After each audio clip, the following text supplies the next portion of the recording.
Decades post-independence, and India continues to struggle with few major setbacks, which have been burdening us since 1947. If you look at any Indian city, especially the bigger ones, there is such a stark contrast in the financial conditions of people.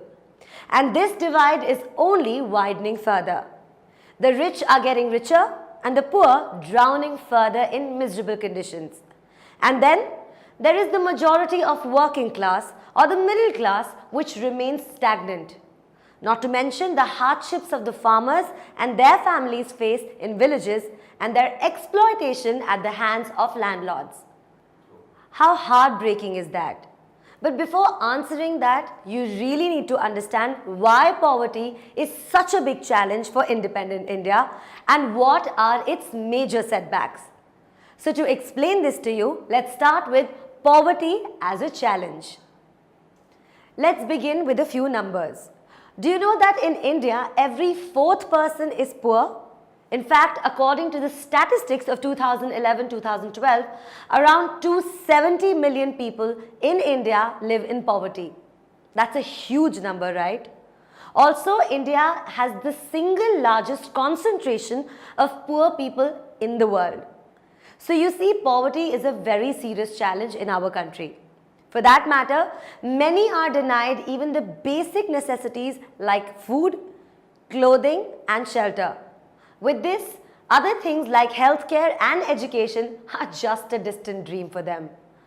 You must understand one thing. Poverty prevails both in cities and in villages.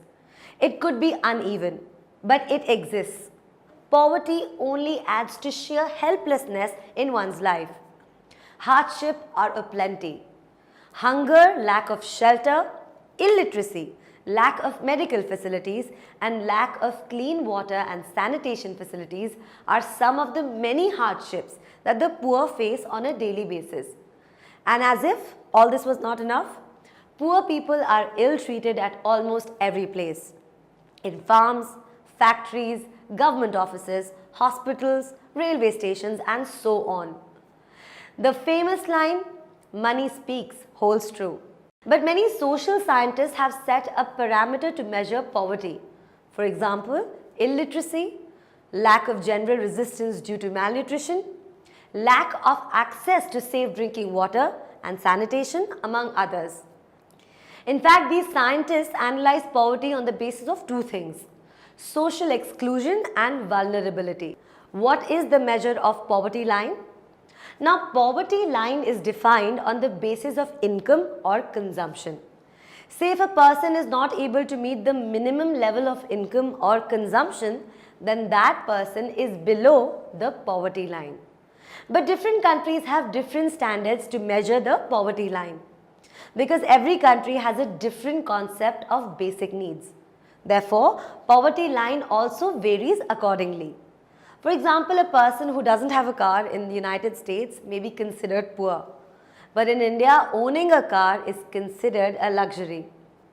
See the difference? Tutormate. For more amazing video lectures, download the free app on Apple App Store or Google Play Store.